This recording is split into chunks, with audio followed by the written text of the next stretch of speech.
Ojito, incline su cabecita. Gracias, Padre, por este tiempo tan especial y único, como siempre, Señor, de estar en la congregación, en el compañerismo cristiano, donde estamos tal como somos, Señor, y estás construyendo cada día en nosotros al hombre y a la mujer conforme a tu corazón, por medio de la obra de tu Espíritu Santo en la palabra. Gracias, Señor. Gracias porque hemos tenido estos días la mayoría de descanso de las labores cotidianas, del empleo, del trabajo, y hemos estado compartiendo con la familia, con amigos, Señor, y te damos gracias por eso, Señor. Te pido, Padre, que nos ministres con tu amor en esta mañana tarde, por medio de tu palabra, que console nuestros corazones. Oramos como hemos estado haciéndolo, Señor, de manera privada y pública en la iglesia, por Bianca, Señor, por su situación de salud, su situación espiritual, Señor. Oramos por Luis también, por Soledad, por Estefan y por todos aquellos que estamos vinculados por lazos de amor y de afecto y de cariño, Señor, para que tú hagas una obra completa en la vida de Bianca, Señor. Tu obra es perfecta, Señor, y sabemos que tú estás interesado en nuestra vida, Padre, y te damos gracias por eso, Señor. Tus bendiciones también por todos nuestros hermanos, hombres y mujeres, familias, matrimonios, adolescentes en particular, que están viviendo situaciones distintas, diferentes, nuevas, Señor. Quizás están con problemas, algunos siendo probados como el oro en el crisol, tentados, con distintas situaciones espirituales, de salud, emocionales. Señor, que podamos todos estar a tus pies, Padre, para ser consolados y guiados. Tu bendición, Dios Todopoderoso, en el nombre de Jesús. Amén y amén. Que Dios le bendiga a todos. Entonces, como les comentaba, el libro de los Hechos, capítulo 17, del 16 al 34, y estamos estudiando el libro de los Hechos, que pensamos que es un modelo para la iglesia actual. Creemos que la iglesia, honestamente, y siendo muy sincero, a mi modo de ver, por lo que uno mira, observa, escucha, la iglesia muchas veces ha perdido el rumbo. Es porque no está mirando el contexto de la palabra de Dios. Y hoy día tenemos muchas enseñanzas sesgadas de la palabra y que no permiten al cuerpo y al grupo de creyentes poder desarrollarse y poder crecer. Porque nadie aprende y nadie puede desarrollarse espiritualmente si la enseñanza es sesgada. La Biblia tiene un orden. O sea, tenemos nosotros 66 libros, desde Génesis al libro de Apocalipsis. Pero cuando empezamos a leer la escritura del principio y nos trasladamos, vemos una línea continua donde Dios está desarrollando su plan perfecto para el hombre, para el ser humano. Y podemos entender por qué está el Génesis, por qué está el Éxodo, por qué están los libros proféticos, por qué están los Salmos, por qué hay un Evangelio de Mateo, el libro de los Hechos y después las cartas de los apóstoles.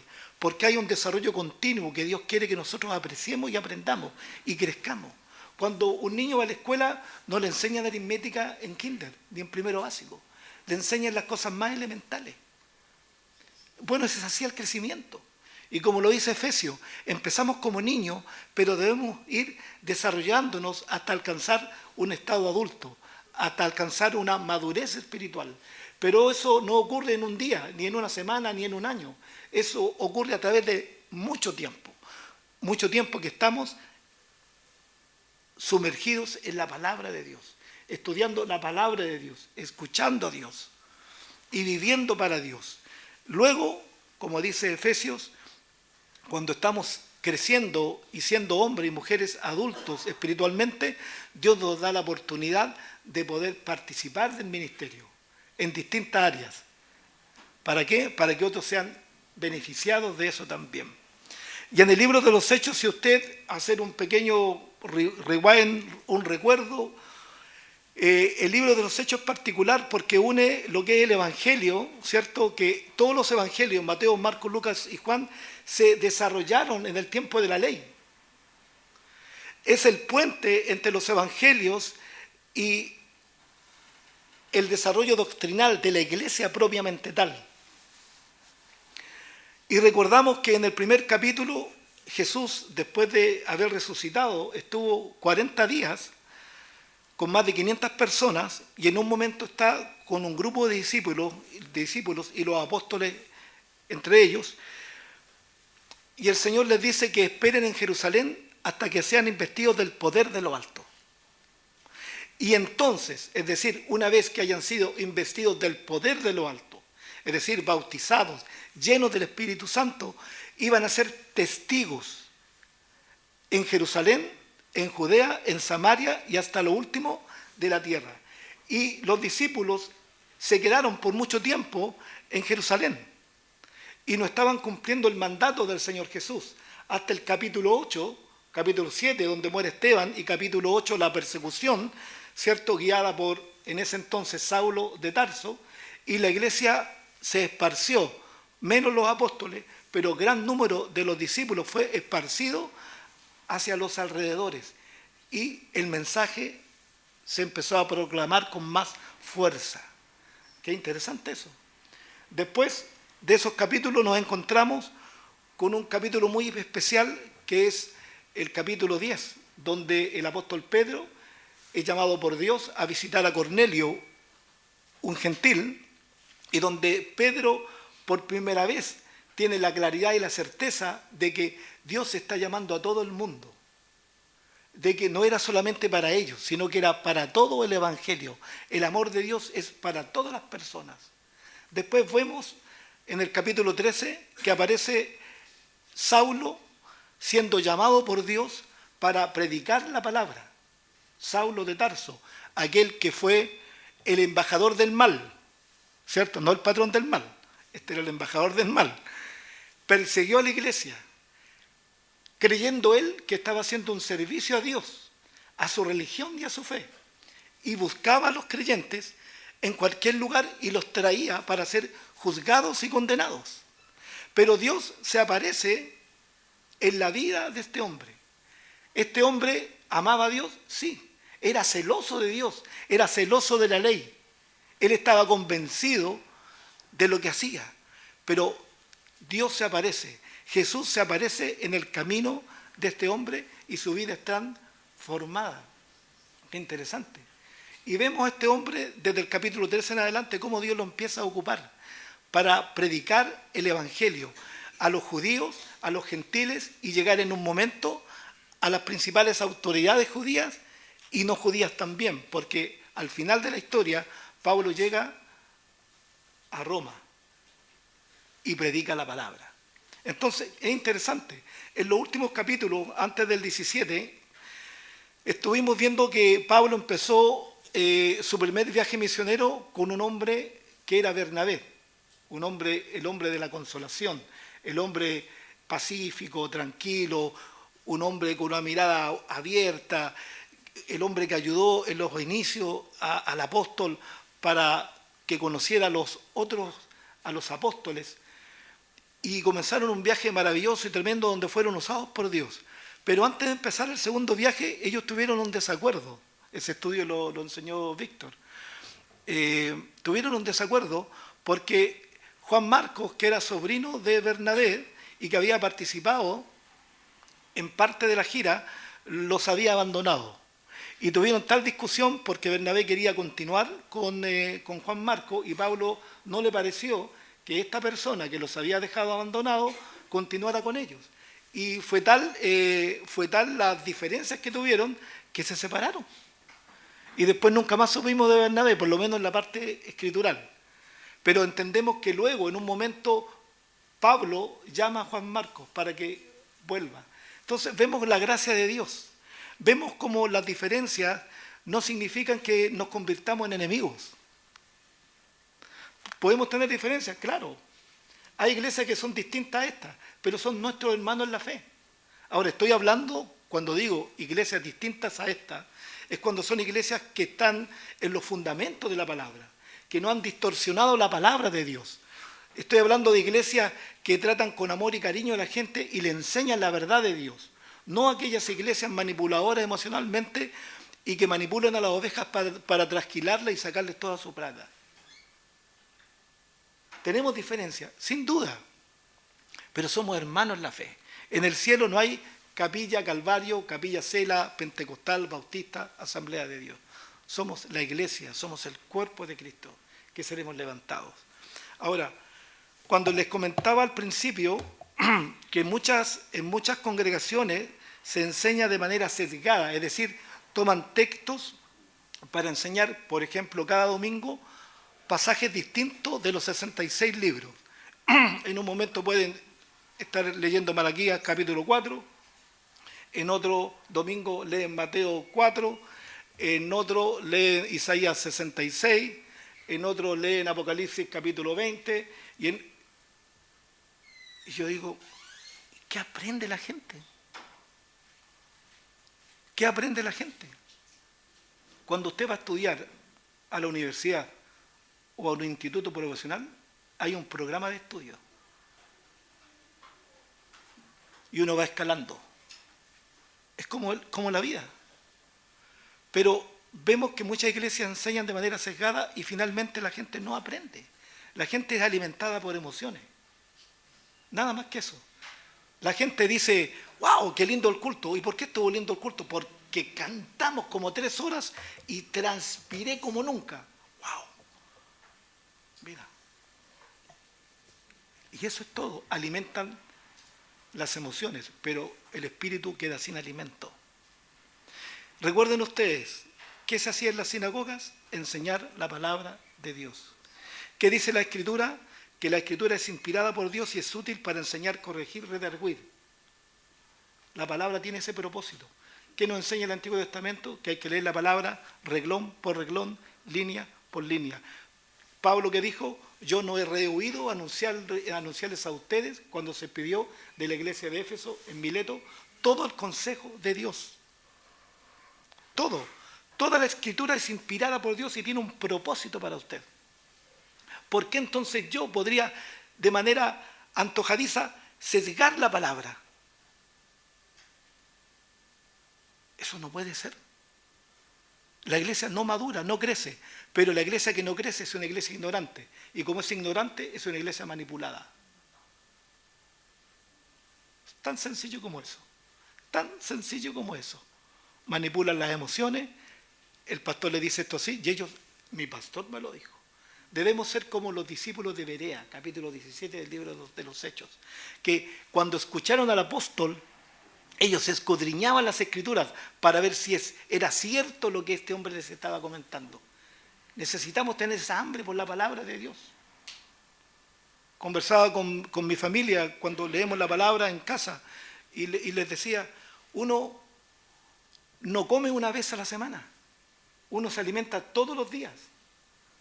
Entonces mucha gente está esperando el domingo para venir a la iglesia y qué bueno que sea así, maravilloso. Pero necesitamos cada día estar en oración, cada día estar en la palabra de Dios. Porque si estamos solamente esperando el domingo para escuchar un estudio, entonces, ¿qué estamos colocando en nuestra mente, en nuestro corazón, los restantes días? Exacto. Entonces, por eso es importante la palabra de Dios. Y por eso que en esta iglesia enseñamos naturalmente la palabra de Dios completa. Libros completos, capítulos por capítulos, línea por línea. Tomamos nuestros tiempos para enseñar temas también, pero nuestro norte principal es la enseñanza expositiva y sistemática de la palabra de Dios. ¿Para qué? Para que usted algún día, si tiene alguna queja, no le diga al pastor o a los que enseñan, pero es que usted nunca me lo dijo. No, acá le decimos todo, toda la verdad, completa. Luego usted es responsable.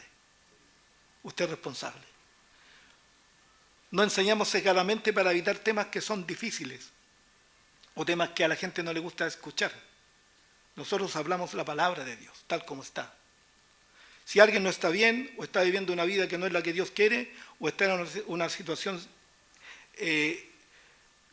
no contractual y nosotros nos toca hablar eso, lo vamos a hablar. Porque nuestro deber es con Dios. Es con Dios primero. No con el hombre, es con Dios. Y por eso estudiamos de esa forma.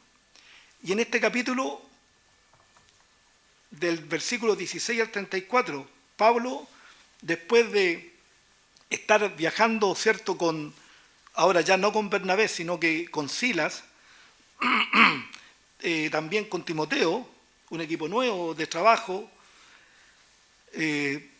va a estar en una ciudad muy importante que es Atenas. Dice que mientras Pablo los esperaba, capítulo 17, versículo 16, dice, mientras Pablo los esperaba en Atenas, su espíritu se enardecía viendo la ciudad entregada a la idolatría. O sea, imagínate, Pablo está esperando a Silas, está esperando a Timoteo para que lleguen a Atenas. Pero mientras tanto, Pablo está observando y está viendo que en esta ciudad, que fue una ciudad tremenda, ¿cierto? Fue la capital del Imperio griego y en un momento del 140 y tanto fue tomada por los romanos, perdió vigencia sin duda, pero no dejó de ser un centro importante en lo intelectual, en lo que es lo social, en lo que es lo religioso. Y Pablo está sorprendido de ver tanta idolatría. Es decir, vamos a examinar que en esta ciudad habían una multitud de ídolos, habían una variedad de templos, la gente era muy religiosa. Ahora, dice que Pablo quedó sorprendido de ver tanta idolatría en una comunidad, en una ciudad que se suponía, ¿cierto?, intelectual, preparada, muy educada, de un nivel alto, de verse en la idolatría. Entonces muchas veces uno dice, no, ellos son las eminencias, ellos son de Harvard, está bien, ¿no? De Columbia, de la Universidad de, no sé, de Oxford. Gracias, Carlos. Y uno dice, pero resulta que muchos de estos intelectuales, sin Dios en su vida, han sido los instrumentos para la obra de Satanás. Con ideologías absurdas y contrarias a las enseñanzas de la palabra de Dios y en contra de los valores cristianos. Han bajado desde el mundo intelectual a través de las universidades y llegando a los colegios de enseñanza media en todo el mundo. Esto no ha nacido de la gente más humilde, no, esto viene de arriba, porque son gente que han desconocido a Dios, en su conocimiento han rechazado a Dios. ¿Recuerdan ustedes Romanos 1 del 18 en adelante? Se envanecieron en sus razonamientos, se envanecieron en su conocimiento, que desecharon al Creador, desecharon la sencillez de la palabra de Dios y crearon para sí sus propias dogmas, sus propias normas, sus propios dioses. Y hoy estamos así.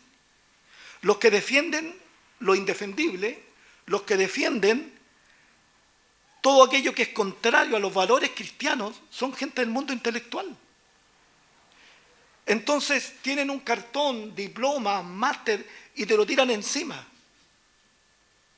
Pero nosotros que quizás la mayoría no tenemos estudios profesionales, tenemos la verdad de la palabra de Dios. Única, inerrante, inequívoca. Por eso debemos confiar en la palabra, no en lo que nos dice el orientador con respecto a algo en particular. Debemos confiar en lo que Dios dice, porque Dios nunca se equivoca y nunca se ha equivocado y no lo hará tampoco. Por lo tanto, cuando el orientador, cuando usted vea que un psicólogo le está diciendo cosas contrarias a los valores cristianos, a los valores de Dios, usted debe creerle a Dios, porque Dios no se equivoca. Dios no se equivoca. Me recuerdo a Lot. ¿Se acuerdan de Lot en Sodoma? ¿Cómo estaba su espíritu? De ver tanta bestialidad, tanta inmundicia. Su esposa incluso contaminada con todo lo que ocurría en Sodoma y Gomorra, que finalmente esa mujer se convirtió en una estatua de sal, porque su corazón estaba con esa gente, con lo que creía esa gente. Hoy, ¿cómo estamos? La moral,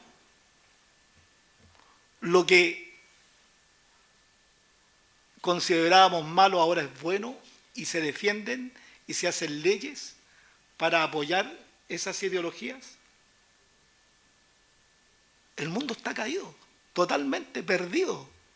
Y por eso nosotros tenemos una responsabilidad personal, y los que somos padres una responsabilidad con nuestros hijos, de enseñarles las cosas como son. Porque si nosotros no hacemos eso, el mundo los va a tomar y va a llenar su mente con estas cosas perversas. Debiéramos estar igual que Pablo, igual que Lot, sorprendidos y acongojados en nuestro corazón de ver cómo está el mundo hoy en día. El libertinaje. Usted, una mirada, usted véalo, pues yo no los veo, pero cuando cambio la tele, miro y digo, la basura de la televisión. De algunas veces coloco los dibujos animados en la tele. Y hasta por ahí nomás, porque ya en las películas, en todas las películas de Disney especialmente, se avalan situaciones y relaciones que no son de acuerdo a la palabra. Se ha llenado de eso. Pero usted ve las series, ve los programas, reality aquí, reality acá, cagüines, chisme, este se acostó con este acá, este le pegó, y se van cambiando de canal en canal las mismas. ¿Y eso por qué? Porque detrás de eso hay millones de personas que ven esos programas. Porque si esos programas no tienen rating, desaparecen. Así funciona el sistema. Es decir, te dan lo que la gente quiere recibir. Así estamos. Así estamos. Ustedes cuando llegaron hoy día a la capilla, ¿vieron una fila acá de 100, 200 personas queriendo entrar y escuchar la palabra de Dios y adorar a Dios? ¿Lo vieron? Yo no los vi. Pero hoy la gente vive en búsqueda de otras cosas. Dice 17, así que discutía en la sinagoga con los judíos y piadosos y en la plaza cada día con los que concurrían. Es decir, Pablo estaba comunicando la palabra de Dios. Y algunos filósofos de los epicureos y de los estoicos, palabras interesantes, ¿no? Epicureos y estoicos. Ni entiendo lo que se trata de eso, así que saltémonos eso. No, si voy a comentarle algo. Se lo dejo como tarea para la casa. Está buena esa. Se los dejo, hermano. Ay, busque, haga su pega usted. Dice, y algunos filósofos de los epicureos y de los estoicos, preparados, ideas, pensamientos, filósofos. Siempre hay gente muy intelectual que te quiere atacar, te quiere discutir. Claro, lo ven a uno ahí, pucha, un empleado público, trabaja en un hospital, como yo, ¿cierto? Entonces, no, este no debe saber nada. Quizás no sé muchas cosas, pero lo que sé es lo que me sirve. Lo que sé es la palabra de Dios, la verdad eterna. ¿Te das cuenta, no? Qué interesante. Pero muchos te echan la caballería encima. No, hermano, ¿qué me viene a hablar usted? Yo tengo 5 años de la universidad. Sí, 5 años, pero todavía no se da cuenta de que usted está perdido. Mira, y disputaban con él y unos decían, ¿qué querrá decir este palabrero? Palabrero. Y otros, parece que es predicador de nuevos dioses, porque les predicaba el Evangelio de Jesús y de la resurrección. Es decir, en Atenas no habían escuchado algo relacionado con el Evangelio y con lo que Pablo estaba enseñando. Pero fíjate que le decían qué cosa, que era un palabrero, un parlanchín. Y cuando leí el comentario de lo que era un parlanchín, un palabrero, habla de una ave recolectora de muchas semillas. Recolectaba muchas semillas. Entonces, la idea del parlanchín, del palabrero, es aquel que toma distintas ideas y las va comunicando, pero que no tiene nada suyo. Se habla y recoge cosas, pero nada sustantivo, nada concreto. Y trataron de esta manera al apóstol. No era agradable, era peyorativo, sin duda alguna. Ahora, Pablo se enfrentó con un público desafiante en Atenas. Era una ciudad culta, educada, orgullosa de su historia. Era un centro intelectual. No tenía la importancia como de Roma, por ejemplo, de Alejandría en ese tiempo, pero fue una ciudad muy importante, fue la ciudad griega. Pero mantenía su reputación intelectual y religiosa. de gente muy, muy educada. Era como Oxford o otras universidades más importantes. Ahora, a pesar de que Atenas había perdido hace tiempo la eminencia política que fue suya en la antigüedad, estoy leyendo textual, continuaba representando el nivel más alto de la cultura. Interesante eso. Paso a la segunda hoja. Ahora, cuando estaba discutiendo era con algunos filósofos, los epicúreos. Esto venía obviamente de un hombre, ¿cierto? Epicúreo. Ellos hablaban del placer como el fin de la vida, en líneas generales. ¿Ya? Hay más datos, se los podría leer, pero no viene al caso ahondar tanto en eso. Pero en líneas generales, el placer es todo. No creían en la vida eterna, no creían en la resurrección, creían en lo instantáneo, en lo hoy. ¿Y hoy qué se dice? ¿Qué se dice? Después de esta día, no hay otra, hagámosle nomás. Claro, démosle nomás, y aquí está. Como lo escuché, esto no es mío, lo escuché y me dio risa. Lo escuché, dijo, es como que alguien dice, oye, sí, 18 no se cumplen todos los años. Bueno, y 19 tampoco. Se cumplen una vez todos, ¿cierto? Claro, es como ahora la fiesta de los 15. ¿Se han dado cuenta, no? Que se está haciendo ahora en Chile, copiamos todos, somos copiones. En Estados Unidos se le hacen la fiesta a las niñas a los 15 años. Oye, pero arman un cuento así como que se fuera a Marte la niña. Es la mejor ropa, le limusina, le contratan los mejores artistas. Y acá, y como somos tan copiones, aquí también lo empezaron a hacer. Igual, aquí ya con... en eso. Entonces, y le entregamos cosas así, y le invitan a bailar, y la fiesta de matrimonio. ¿Qué es lo que hacen la gente que no es mundana? No digo que todo, pero ¿qué hacen? ¿Despedida de qué? Despedida de soltero. ¿Y para dónde lo llevan? Lo llevan a una iglesia, a una capilla, lo invitan a orar. No, ¿te das cuenta, no? Entonces estamos perdidos, totalmente perdidos. Entonces estos pensaban que el placer era todo, o sea, tu comodidad es todo, no te preocupes de esto, lo otro, si no hay vida después de la muerte, no hay resurrección, así que no creemos en la vida espiritual así que tranquilo, no te preocupes, usted vive su momento y wow, y listo. Y así. Ahora los estoicos eran otro tipo de filosofía que hablaban resumidamente. Estos no creían ni en amar los sentimientos ni las emociones. Por eso que usted ha escuchado, no, yo soy estoico. O sea, no me afecta ni lo uno ni lo otro, ni la emoción del bien ni del mal. Ni si se murió él o quedó vivo él o me echaron de esto o conseguí esto, me da lo mismo. Estoico, o sea, las emociones no te perturban. Y estos últimos grupos tampoco creían en la resurrección, porque consideraban que el cuerpo esencialmente era malo y no podía vivir luego de la muerte. Ellos eran panteístas, es decir, un panteísta cree que todo es Dios, es decir, que la flor, la sandía, la pera, el árbol, el canelo, el agua del río es Dios, pero equivocado, totalmente, porque esa es la creación de Dios. ¿Te das cuenta que es distinto? Bueno, Pablo estaba discutiendo con ellos y dice que tomándole estas personas y otros, lo trajeron al Areópago, que era un lugar, ¿cierto?, cerca de un templo importante, que se le llamaba la colina de Marte, para discutir. Y en este lugar del Areópago era donde se arreglaban ciertos problemas judiciales, había como un tribunal y personas muy importantes que ordenaban ciertas situaciones de la ciudad.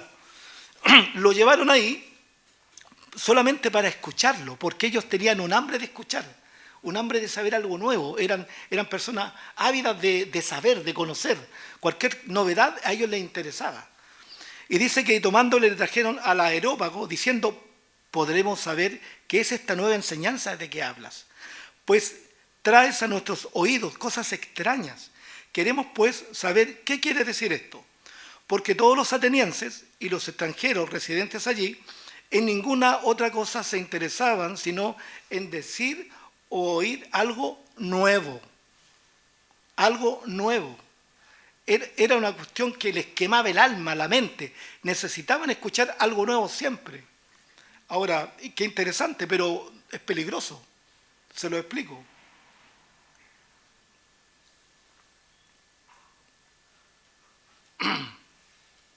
Cualquier enseñanza, cualquier doctrina, cualquier revelación que alguien quiera comunicarle a usted, una corporación, una iglesia, un hombre, hombre, mujer, llámese y déle el título que usted quiera, y que te diga, recibí una nueva revelación. Esto es lo último.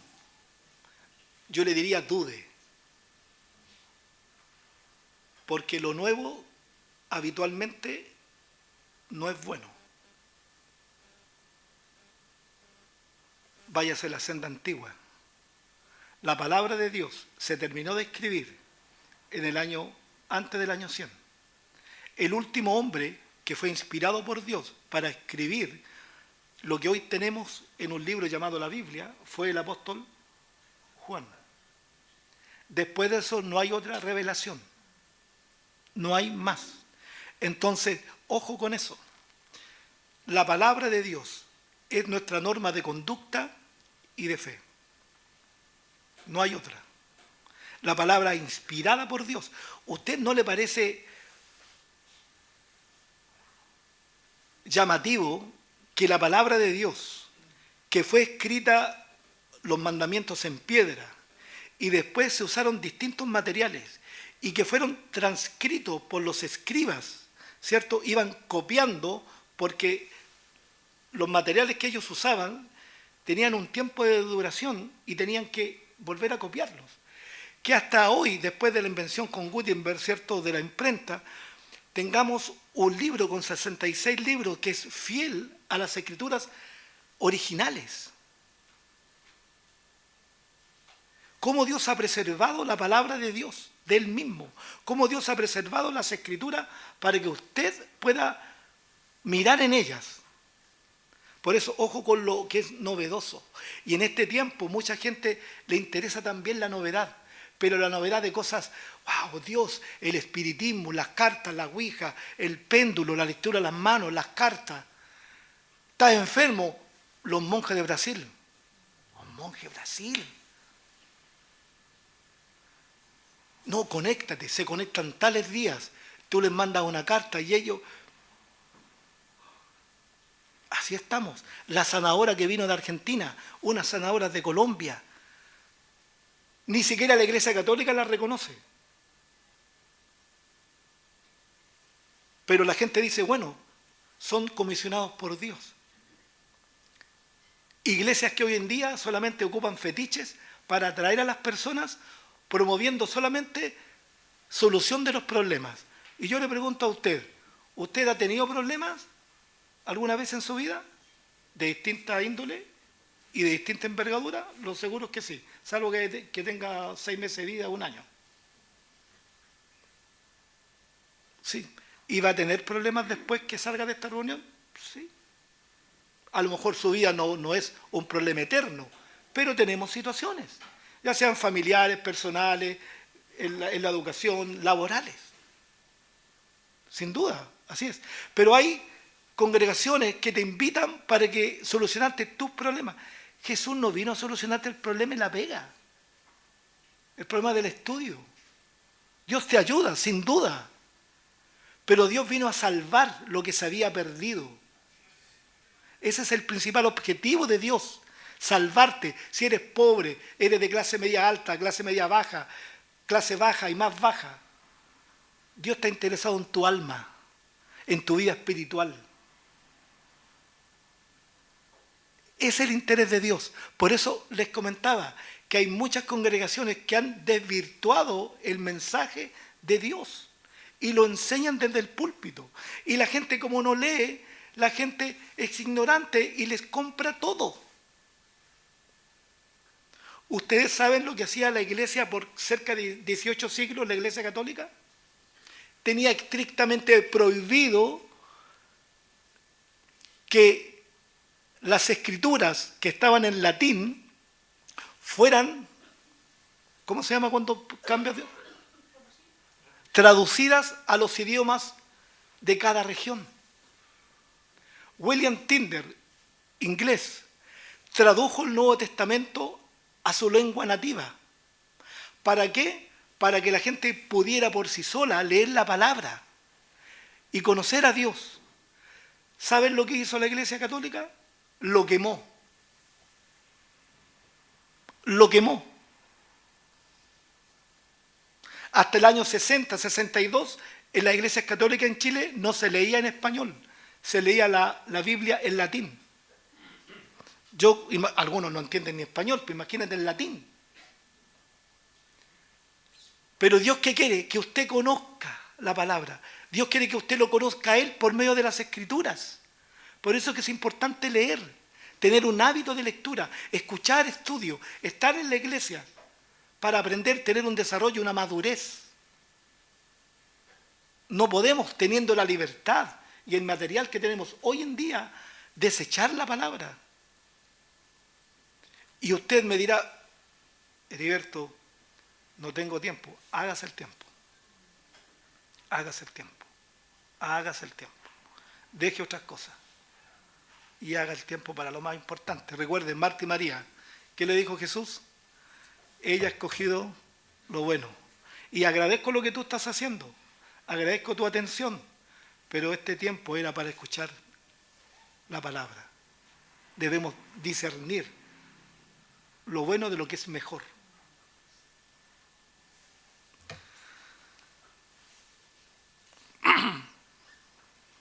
Quedé en el versículo.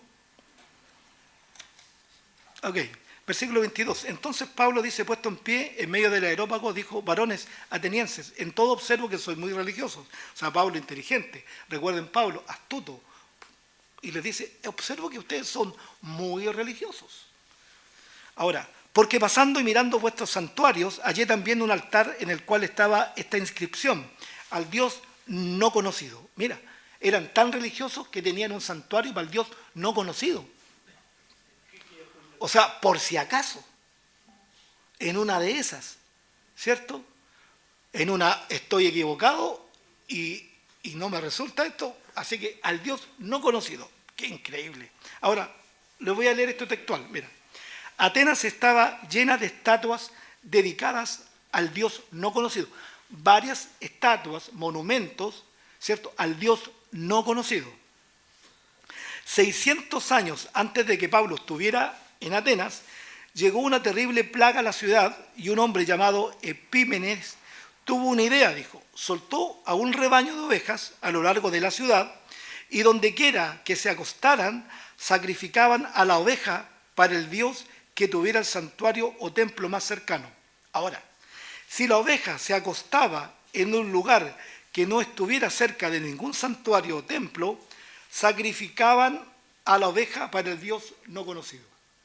O sea, si la oveja se cansaba y no había ningún santuario cerca, ya, para el Dios no conocido. Por lo tanto, había un montón de monumentos al Dios no conocido. Ahora usted me preguntará, ¿hay algo que está pasando lógicamente en nuestra sociedad en este siglo? Claro que sí.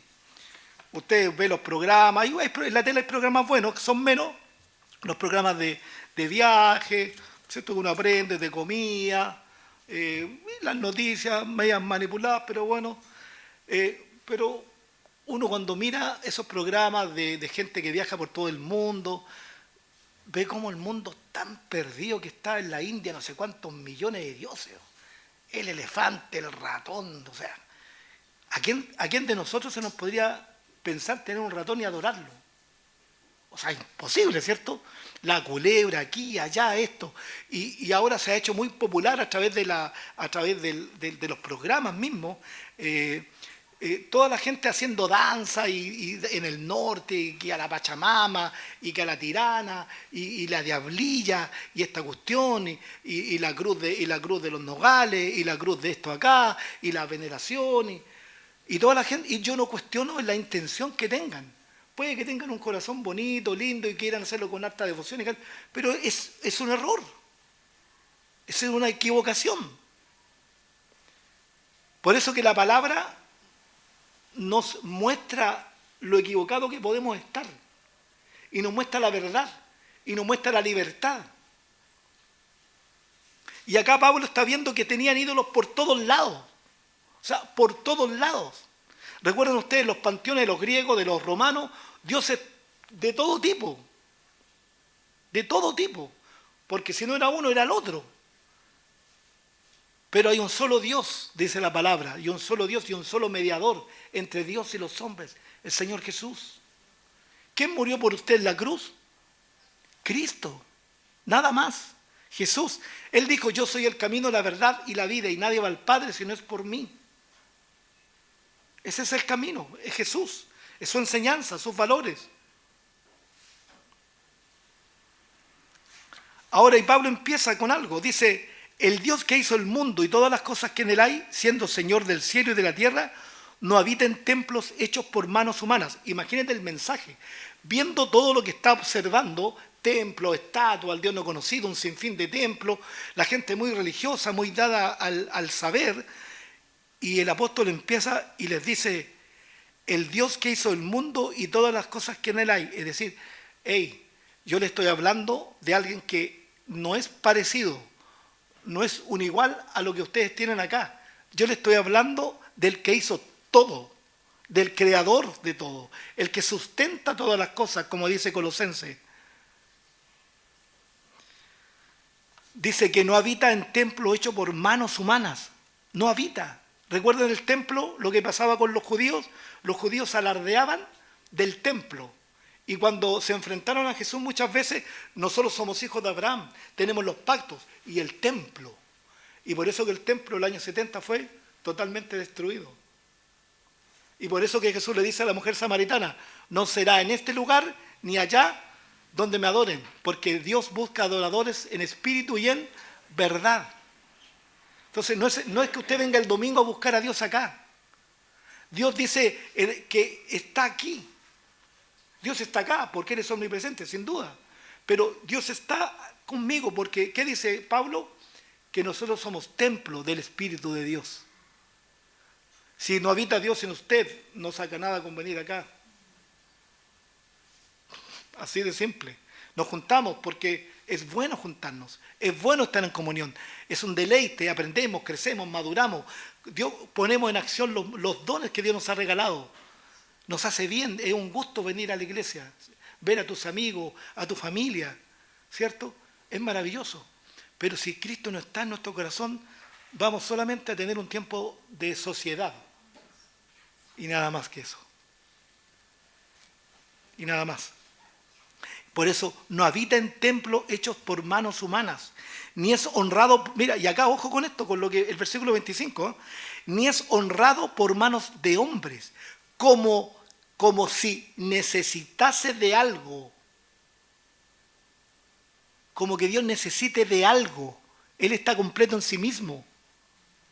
Él no es más Dios, ni menos, porque yo le adore o no. ¿Se das cuenta, no? Él es Dios completo. Como que si necesitase, mi hermano, yo voy a adorar a Dios, como que Él está esperando, ya, pucha, sabéis que estoy complicado porque no ha venido X persona y estoy esperando que Él me cante. Y después que termine la reunión, Él se va contento. Ya se pueden ir, ya quede tranquilo. Nosotros necesitamos de Él.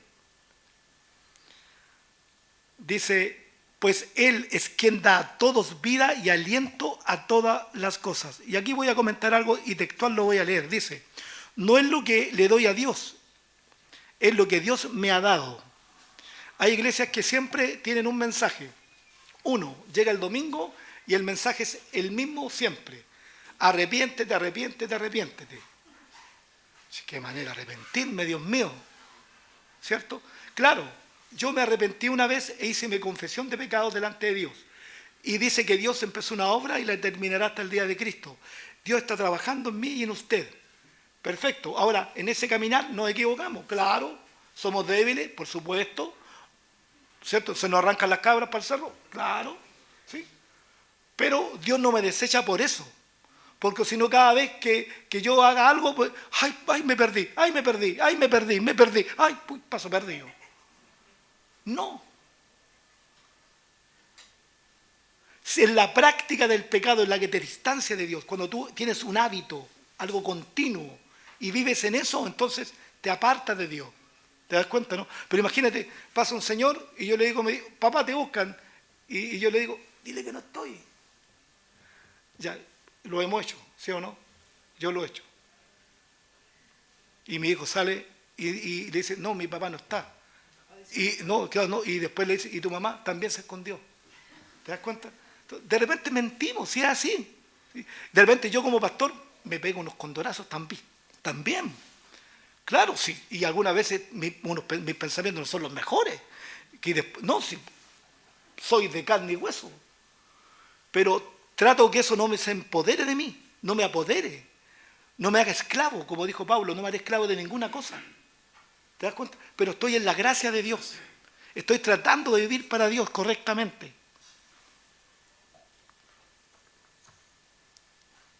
Ahora, muchas iglesias dicen, no, todos los días arrepiéntase, hermano, pero hacen su confesión. No. Si usted ya está en Cristo, usted está caminando en Cristo, sí, bien, con todas sus debilidades, está en Cristo. Vamos para adelante, vamos, mejorando cosas, Dios va cambiando, nos va dando la fuerza, hay cosas que nos tienen atrapados, ahora ya no, bien, ahora hay otras áreas que son débiles, sí, Dios va trabajando, perfecto. Ahora, lo importante es entender lo que Dios ha hecho por usted. Lo que Dios ha hecho por usted. Y cuando usted entiende lo que Dios ha hecho por usted, recién ahí usted va a hacer algo en respuesta a ese amor. Así de simple. ¿Qué le puede dar usted a Dios que Él no tenga? Si Él creó todo. Nada. Entonces hermano, usted tiene que darle esto a Dios y esto y esto y esto y esto. Y le pone una carga a la gente. No, uno debe responder en amor. ¿Por qué vengo? Porque amo a Dios. ¿Por qué hago esto? Porque amo a Dios. ¿Por qué colaboro? Porque amo a Dios. Porque he visto el amor de Dios y la gracia en mi vida, por lo tanto tengo que dar lo que Dios me ha dado también. Pero no es porque alguien te esté coaccionando, manipulando tu vida espiritual.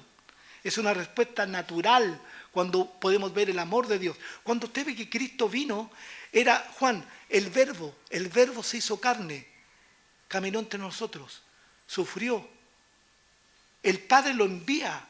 Entonces, cuando yo puedo entender eso y un sinfín de otras cosas que me rescató, me salvó, me libró de la ira venidera, me dio herencia en el cielo, soy ciudadano del cielo, esto y lo otro, digo, no me queda más que amarlo. O sea, ¿cómo no voy a responder a ese amor, a esa gracia maravillosa? Ahora, eso no va a pasar mientras usted ni yo entendamos y tengamos la certeza de la realidad de eso. ¿Cuánta gente usted ha conversado y le ha dicho, hermano, te veo complicado? A lo mejor un hermano que no viene hace mucho tiempo y se encontró en la fonda del Parque O'Higgins a las 3 de la mañana. Y usted le dice, hermano querido, hermana querida, ¿cómo estás? ¿Cómo te ha ido? ¿Cómo está tu familia? Y lo ve que él está desviado.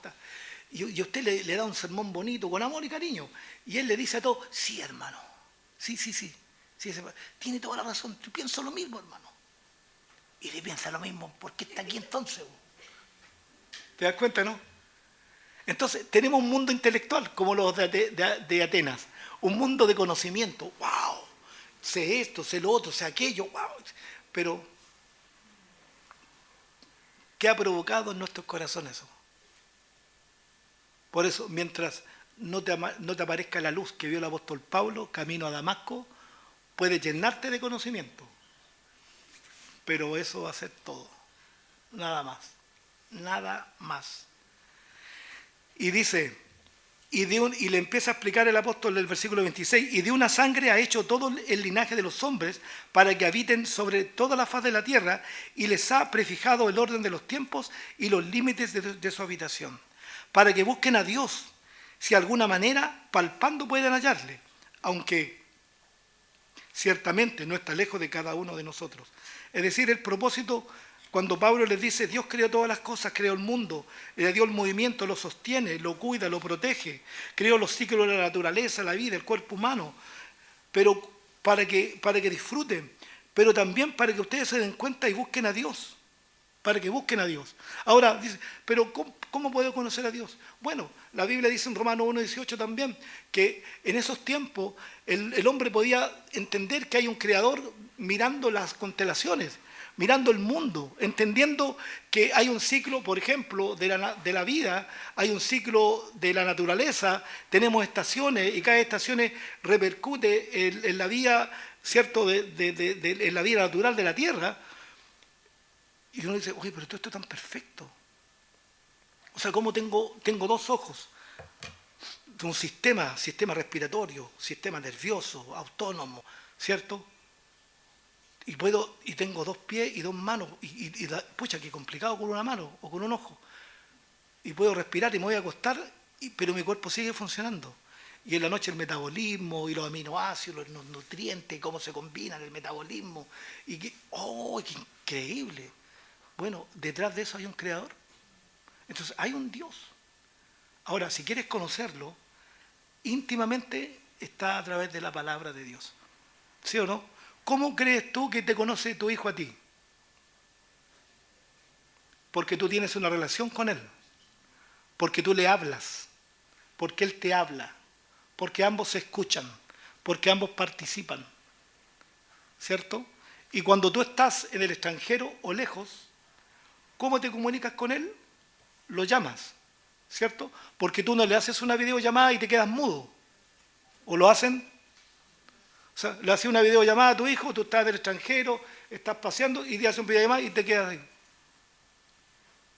Y no hablas nada. Los 20 minutos así.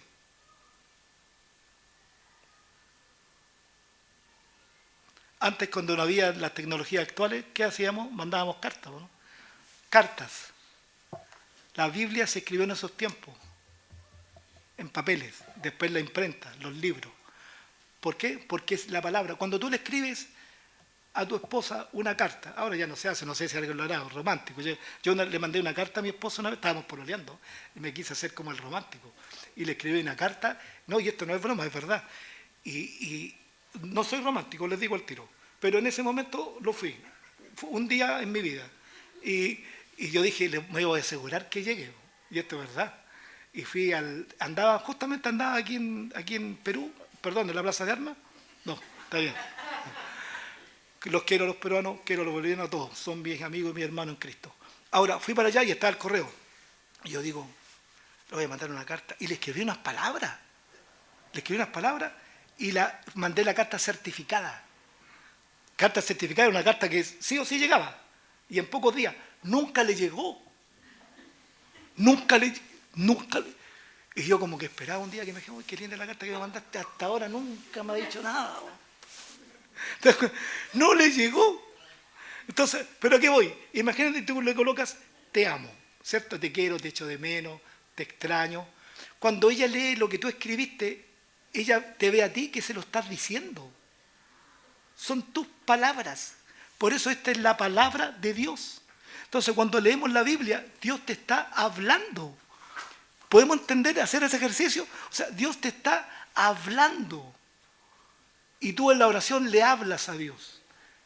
Y cuando tú lees, escuchas a Dios. Por eso es importante. Para que busquen a Dios, si en alguna manera palpando, pueden hallarle, aunque ciertamente no está lejos de cada uno de ustedes. Y les habla estas cosas que ellos no habían escuchado, porque en Él vivimos y nos movemos y somos, como algunos de vuestros padres o propios poetas también han dicho, porque linaje suyo somos. Ahora el 29, siendo pues linaje de Dios, no debemos pensar que la divinidad, que Dios, sea semejante a ¿qué? A oro, plata o piedra, escultura de arte y de imaginación de hombre. Imagínense cómo Pablo está enfrentando duramente a estos estoicos, epicureos, a estos filósofos, a estos intelectuales, en su propio lugar. Pablo tenía una valentía y un coraje enorme. Dios lo animaba y lo impulsaba a eso, porque le está diciendo, ustedes tienen llenos de templos, llenos de dioses, incluso al Dios no conocido. Pero yo le estoy hablando de que ese Dios no conocido, el que yo conozco, el creador de todas las cosas, que no habita en templos, y que además ustedes intelectuales no pueden asemejar a la divinidad en una estatua de oro, piedra o de otro material, Porque Dios es el increado. ¿Recuerdan que hice un tema acerca de Dios? ¿Qué dice el Salmo 115? Habla de las estatuas. No tienen pies ni caminan. Tienen ojos, pero no ven. Y hoy, ¿cómo estamos con la idolatría? Las fiestas, por ejemplo, acabo de ver un documental estos días en la Tirana, cargando a una estatua, o cargando cerca de acá en Puchuncaví, lo vi ayer en el reportaje, cargando maderos, cargando cosas, y la gente entregada, haciendo sus bailes y todo, en su ignorancia, creyendo que están haciéndolo para Dios. Pero Dios no se asemeja a nada de lo creado, porque Él es increado. Él creó todo. ¿Cómo yo puedo pensar que Dios se parece a algo? Es eso. No, no es. ¿Te das cuenta? Dios es sobre todas las cosas.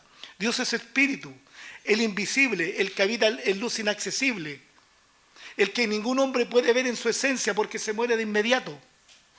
Pero alguien vino y nos hizo conocer a Dios. ¿Quién fue? Jesús. San Juan 1:1. En el verbo era con Dios, el verbo estaba con Dios. Y si usted lee el versículo 14 de San Juan, va a encontrar que dice, y el verbo se hizo carne y habitó entre nosotros. Y cuando uno de los discípulos le preguntó a Jesús, muéstranos al Padre y nos basta. Y Jesús, ¿qué le dice? Hace tiempo que estoy con ustedes y no me han visto. No es que Jesús era el Padre, no. Jesús era Jesús, el Hijo, pero son de la misma esencia. Es como cuando uno dice, oh, soy igual a tu papá. ¿Le han dicho eso? Igual a tu mami. Porque tomamos características, porque somos su linaje. O físico, o el cómo somos, el cómo hablamos, o las expresiones de nuestra cara. Oh, es igual a tu papá. A mí Víctor me dice, oh, simpático, igual a tu papi. Digo yo, que no lo soy. Pero por si acaso. Pero te das cuenta, bueno, es así. Jesús mostró al Padre que lo había enviado. Porque Jesús, ¿qué dijo? Yo hablo y hago todo lo que mi Padre me dice que haga. Interesante, ¿no? Y le está diciendo, entonces ustedes han perdido el tiempo con estos templos, esta estatua. Si Dios no es semejante ni habita en estos templos, Dios quiere habitar en ustedes. Pero Dios dice, habiendo pasado por alto los tiempos de esta ignorancia, ahora manda a todos los hombres en todo lugar que se arrepientan. Esa es la palabra clave. Juan el Bautista, ¿recuerdan ustedes el mensaje? ¿Cuál fue? Arrepentimiento. El primer mensaje de Jesús, ¿cuál fue? Arrepentimiento. Ustedes leen en este libro, en los capítulos anteriores, cuando empezó la predicación, Pedro, en varias oportunidades, el mensaje era uno, arrepiéntanse. Les explicaban la palabra. Desde tiempos memorables, desde tiempos antiguos, pasaban por las escrituras del Antiguo Testamento, los salmos, los profetas, y finalmente hablaban que todo eso se había cumplido en Jesús, pero que hoy estaban siendo confrontados y tenían que arrepentirse. ¿Y el arrepentimiento qué es lo que es? Dar un giro no en 360, porque si tú lo das en 360 llega ahí mismo. 360 te llega ahí, en 180. Contrario, opuesto. Entonces cuando dice yo me arrepentí, bueno, déjame ver los frutos en tu vida.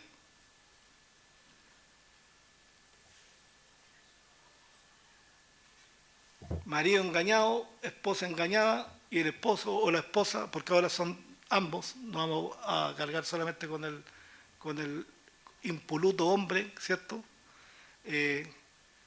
No, si se arrepintió. A ver, ¿y hay cambios? No, sigue igual. No, tiene que haber cambios, porque los cambios muestran el cambio de conducta y de hábitos. Bueno, en la vida cristiana es lo mismo. En la vida cristiana es igual. No, si yo me arrepentí. Bueno, por sus frutos los conoceréis. Tan simple. Usted puede hablar lindo, yo puedo hablar lindo, puedo a lo mejor enseñarle esto y después soy un salvaje en la pega o en mi casa. Pero por sus frutos los conocerás. Y no estoy hablando que usted puede ser a lo mejor más enojón, tener un carácter, un temperamento distinto. No estoy hablando de eso. Porque hay gente que a lo mejor le tiene mal a usted la pega, porque usted es derecho, es recto, dice las cosas de una y lo encuentran pesado. A mí me encuentran pesado, porque digo lo que pienso y se lo digo en la cara. Pero el que no habla nunca tiene problema. ¿Cómo dice el brasileño este? No, el cantante brasileño, Roberto Carlos, 1.000.000 de amigos. Ustedes más jóvenes no lo conocen, pero es de mi tiempo. 1.000.000, él tiene una canción, 1.000.000 de amigos. Mucha gente dice, oye, ¿tiene tantos amigos? Sí, porque nunca da su opinión. No, es que no quiero que nadie...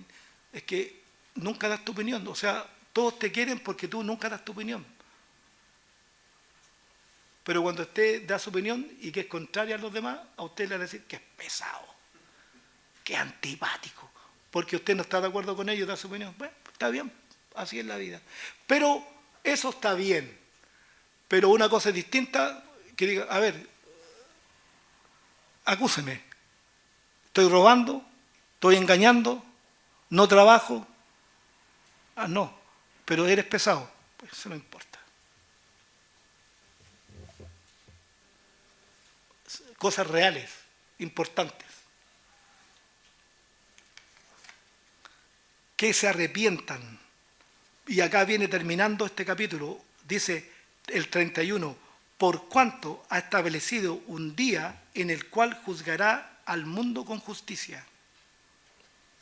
Es decir, le está diciendo a estos filósofos, a estos intelectuales, a estos religiosos, piensen bien y razonen lo que han escuchado.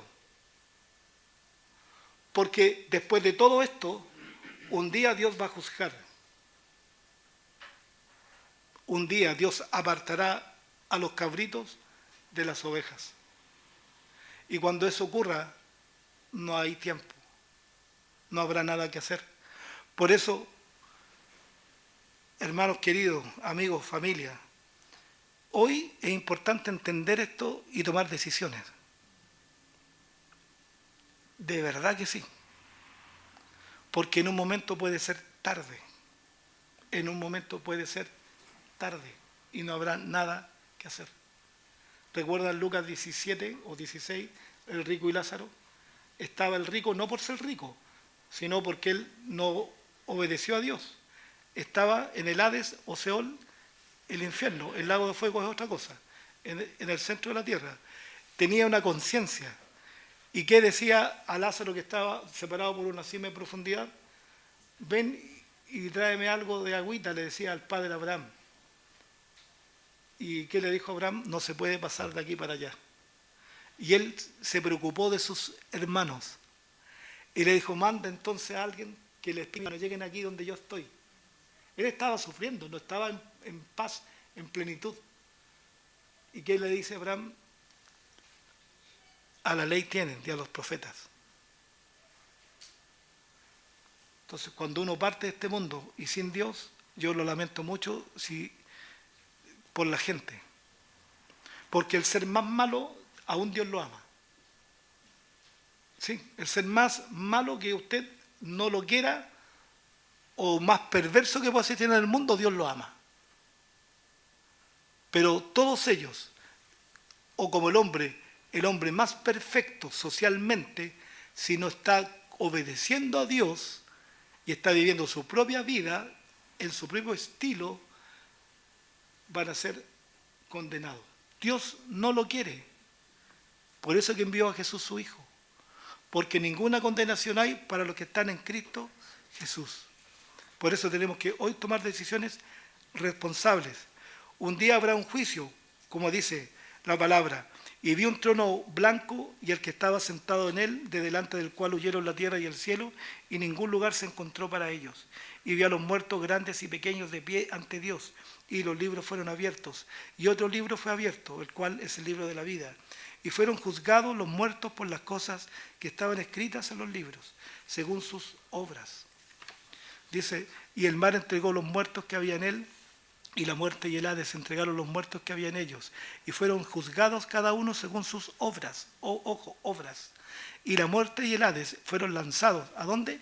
Al lago de fuego. Ese es el lugar eterno de condenación, el lago de fuego. Esta es la muerte segunda. Y dice, y el que no se halló inscrito en el libro de la vida fue lanzado al lago de fuego. ¿Se dan cuenta lo terrible, no? ¿Se dan cuenta lo terrible? Dice que fueron juzgados por las obras. Pero ojo con esto, voy terminando. Ojo, por las obras. El creyente no estará en ese juicio final. El creyente es salvo por la gracia de Dios.